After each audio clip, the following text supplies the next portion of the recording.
Guys, Goku and the beautiful girl Yamoshi are close to finding the legendary sword Excalibur, but for that, Yamoshi will have to fulfill some wishes of the Black Namekian, and one of these wishes is that Yamoshi kiss him. And you're gonna see it now, so leave your like and let's hit that goal of 3,000 likes, and as soon as we hit that goal, we'll bring you the next episode in sequence. Done that? Well, grab your bucket of popcorn and your soda and come with me in the 7th universe. Currently in the 7th universe, more precisely in Yuhiko's house, it was possible to see several people inside the village elder's house. All those present had fought or witnessed the battle of Beerus against Kyu and Yamoshi against Hiroki. The winners of the battles were Kyu and Hiroki. Almost everyone was at the Namek elder's house to hear the news that Yuhiko had about his village. Yuhiko also wanted to know how Kukulkan knew about this weapon called Excalibur. Beerus was not in the old woman's house because he had been very injured in the fight against Kyu. The god of destruction was in one of the rooms, still very injured and tired, but he was not at risk of his life because the power of Whis could keep Beerus alive for a while longer if he stayed still without making any physical effort. Beerus obviously couldn't enter any combat because if he entered, anyone could defeat him with a single blow. Even Bulma could defeat Beerus in that current state. In the living room where everyone was, it was possible to see that some were eating because they had lost a lot of energy during the battle, and others were not doing anything. The atmosphere of the place was heavy because Kukulkan had revealed that he knew the location of a weapon that could destroy Hiroki. Whis said, "How do you know about Excalibur, and especially how do you know its location? Excalibur was a weapon created by my father, and not even we angels have been able to locate this weapon for the past millennia. So how do you know about Excalibur?" asked the angel, completely intrigued by the fact that a mere mortal knew about a sacred weapon that had been lost for millennia ago. Kukulkan spoke. "It wasn't very difficult, actually. I'm a warrior who likes to explore space, to search of learning more about everything, especially about martial arts. And in one of the planets I went to, I ended up meeting Master Swordsman, who told about the legend of the holy sword Excalibur," said the Namekian while looking at Anjo, and then to Yamoshi and Yuhiko. Kukulkan said, "As far as I remember, the legend said that in the past there were several evil beings scattered throughout the 7th universe, and with that, one of the Kaioshins of the time ended up going to a planet composed of completely dark water. And in that water, it was not possible to see any light in that place. There was a weapon called Excalibur, and this Kaioshin ended up being worthy enough to use this sacred weapon.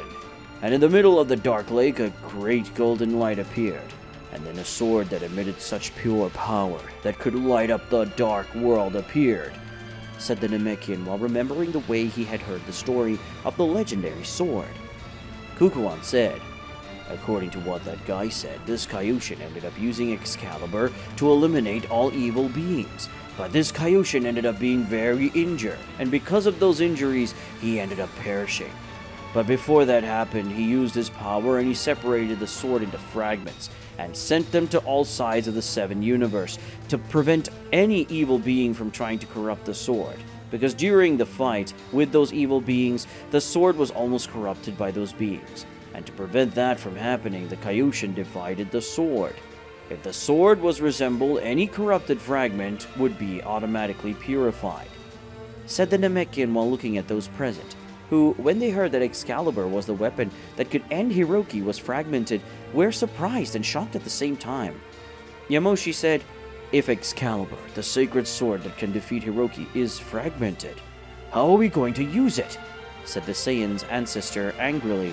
After all, if Excalibur would be the weapon they should use to defeat Hiroki, how would they use it if it was fragmented?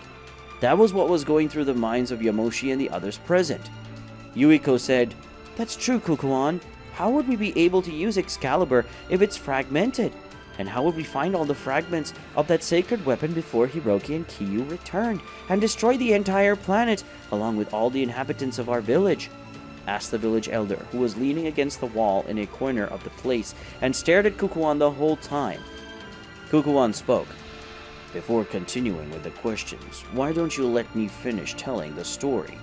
I know where the fragments are, and I also know a way to gather all the fragments, using only one of them, without the need to find or pick up other fragments," said the Namekian with a face of boredom and slight irritation. After all, he was already being criticized by the two women without even having finished talking, and that made Yamoshi and Yuhiko feel ashamed for being scolded. Especially for Yuhiko, because she's the highest authority and she never gets scolded in that village, and there aren't many people who would challenge her orders, since Yamoshi was more used to that. Kukulkan said, "I know where the handle of Excalibur is located, and with it, it is possible to gather all the fragments of Excalibur. But for that, Excalibur itself must accept someone as its new master, and that master must have powers and divine energy. And not only that, but he must also have a good heart. As far as I know, the handle of the original Excalibur was used to create a new Excalibur with drastically weakened power. But still the sword is capable of cutting anything that exists on the planet. And its former wielder, other than the Kaioshin, was a member of the human race called Arthur Pendragon, who was one of the kings of that world who used the power of Excalibur and was capable of great deeds," said the Namekian while revealing some things about Excalibur and how to recover all its fragments without the need to go behind all other fragments. Among all those present in the place, Vegeta, upon hearing such words, was the only one who spoke up, and Whis had noticed this and immediately looked at the Prince of Saiyans, and then questioned Vegeta. Whis said, "Master Vegeta, by any chance do you know this Arthur Pendragon? Because you got a strange expression when you heard that name. So do you know him, or do you know the location of Excalibur's handle?" asked the angel while looking at the Prince of Saiyans, who thought a little before answering his question. Vegeta said, "No, I never got to see this man called Arthur Pendragon, but I know what planet he lived on. Arthur Pendragon was one of the ancient kings of planet Earth, who ended up becoming a legend along with his legendary sword Excalibur. When you said the king's name, I remember that Bulma liked to tell his story to Trunks, who liked to pretend to be King Arthur. I usually ignored that and stayed in the training room, since it didn't make sense to me," said the Prince of Saiyans while looking at the angel, and then at Kukulkan, who gave a slight laugh at that. Whis said, "Well then, we just have to go to planet Earth, and go to the place where King Arthur's coffin is, and take Excalibur, and if it isn't there, we'll go to some museum where the sword must be. After all, it's a legendary weapon, and humans like to expose things like that," said the angel as he looked at everyone and looked after he got up to go to the planet Earth. Kukulkan said, "You can go, but I guarantee you'll not find Excalibur, not the real Excalibur, in any museum, or in that king's tomb. But you can go and do whatever you like. And you don't need to worry about that god of destruction called Beerus, because unlike the angel, I can heal his wounds. So go on. I'll do you a favor to take care of the god of destruction," said the Namekian, looking at the angel before facing him and sighing, because just looking at the face of the Namekian, Whis already knew that Kukulkan wanted something. Whis said, "What do you want to cure, Mr. Beerus? Just by looking at you, I can tell you're not going to do this for free. Tell me what you want to take care of, Mr. Beerus," asked the angel to the Namekian, who raised one of his hands to his chin in a thoughtful way, but soon spoke. Kukulkan said, "You will owe me a favor, and besides that, I want you to train me in the future. But now, I'll take care of the god of destruction, and you'll find out what I'm saying about Excalibur, whether it's true or not. After all, I'm sure Yamoshi and Yuhiko won't trust me, so I'll be waiting for you here," said the Namekian before getting up and going to the room where Beerus was. When he got there, Kukulkan started taking care of Beerus' wounds using one of his power. In the 7th universe. Currently the 7th universe, more precisely in Yuhiko's residence, it was possible to see that the only one who were still in the place were Yuhiko, Kukulkan, and Beerus. The god of destruction was in a bed, passed out with several injuries on his body. Most of these injuries were already being healed. The most serious one, that had been caused by Hiroki, was already almost completely healed, but it gave indications that it would end up leaving a scar, since the wound in Beerus' abdomen that was caused by Kyu had left a small scar, so the chances of that wound caused by Hiroki leaving a scar on Beerus' body were pretty high, and it wouldn't be a simple scar like the one caused by Kyu. In the other room, along with Beerus and Kukulkan, Yamoshi sat in the corner of the room, facing the Namekian and the god of destruction. The Saiyan was not willing to stay in the same room with the man who confessed his love for her, and who several times tried to touch her. In her body, or on several occasions, Kukulkan succeeded, and whenever that happened, he ended up receiving a blow well given by the ancestor of the Saiyans, Yamoshi, who really liked to flirt with several men, but Kukulkan was one of the few that she did not feel even the slightest desire to flirt with. Yamoshi didn't like being around him, and even if Kukulkan was the last man in the universe, the ancestor of the Saiyans wouldn't have the slightest interest in him. And that was something that Yamoshi made a point of making very clear to Kukulkan. Yamoshi thought, I have no idea what that pervert Kukulkan is thinking, but I'm sure he's not going to give away the location of Excalibur's handle for free. And even with the favor he's going to receive from Whis and Beerus, he still owes wanting something more. After all, this favor Kukulkan will win for saving Beerus' life, but Excalibur is something completely different. Kukulkan will want something, and just thinking about it makes me worry about what will happen. And I'm sure that what he's going to ask for will be something related to me. And just thinking about that makes me angry, because coming from that worm, I know it's not going to be a good thing. And I'm going to have to do what Kukulkan wants to get information from Excalibur, and finish off Hiroki once and for all. And what Kukulkan is going to ask, it shouldn't be so bad if we compare everything that Hiroki might end up forcing me to do in the future, thought the ancestor of the Saiyans while looking at Kukulkan, thinking of some things he could ask Yamoshi to do, so that he would reveal the location of Excalibur's handle. Because the ancestor of the Saiyans was already sure that the true handle of Excalibur was neither in King Arthur's tomb, nor even in a museum.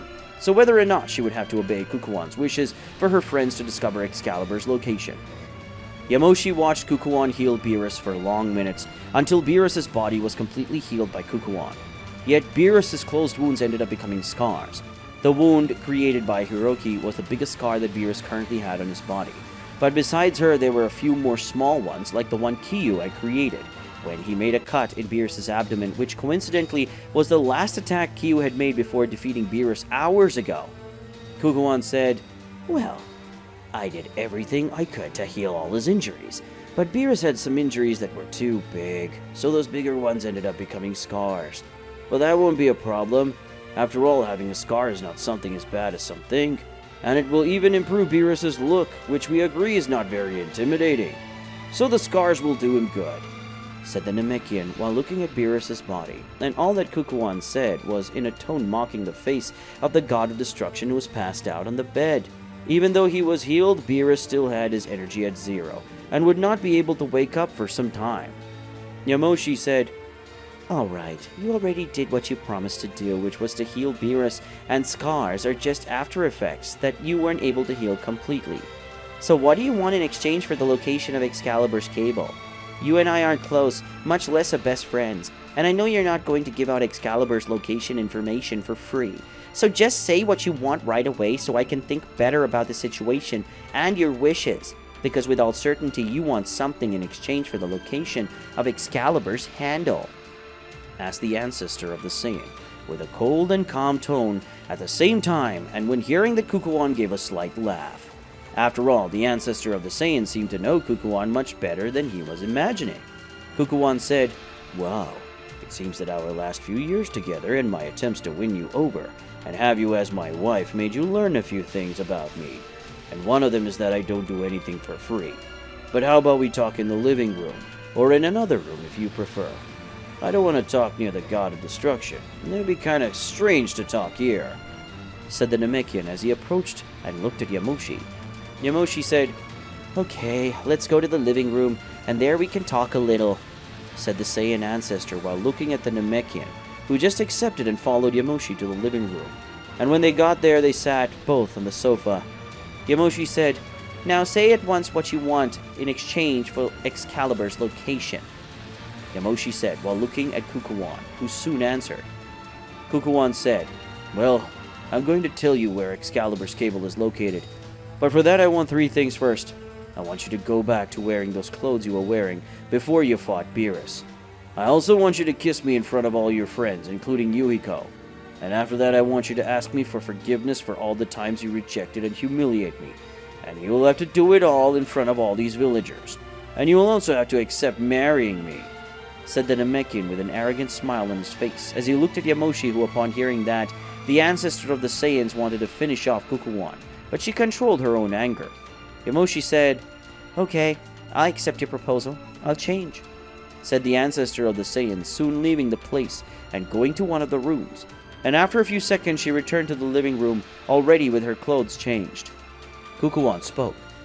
It seems that you are more beautiful up close than from afar, my beautiful future wife. Now how about we do the second part of our agreement? Because your friends are already returning with Yuiko. And when will we do the third part?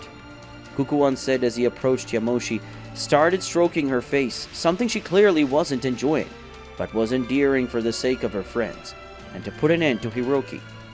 Yamoshi said, I'll apologize to you and accept getting married only when Excalibur is already in our hands.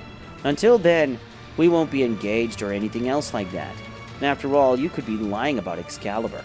And if you're lying, I'll end it with you, and I will not leave a single molecule of your existence in this world, said the Saiyan ancestor with an intense red glow in her eyes, showing the seriousness in her words, something that made Kukulkan feel a slight fear, but he managed to control himself and not show that he was afraid of Yamoshi. Kukulkan said, Don't worry, because I'm not lying about Excalibur. And now I want to taste my bride's lips, said the Namekian, looking at the ancestor of the Saiyans, and even hesitating, Yamoshi Kukulkan started kissing, and in a few seconds the door was opened, revealing Whis, Goku, Vegeta, and Yuiko. The village elder, upon seeing that, almost screamed in surprise, but contained herself, and Yamoshi, realizing the presence of all, separated from Kukulkan. Yamoshi said, From your faces I would say that you don't know where the Excalibur cable is. So tell us where the Excalibur cable is, Kukulkan, said the ancestor of the Saiyans with her back to the group, because she didn't have the courage to look at them at the moment. Kukulkan said, Look, as far as I know, the hilt of the legendary sword Excalibur is at the bottom of the sea, but you can find that place easily because there's a small island in the middle of the sea, and under the island is the sword Excalibur.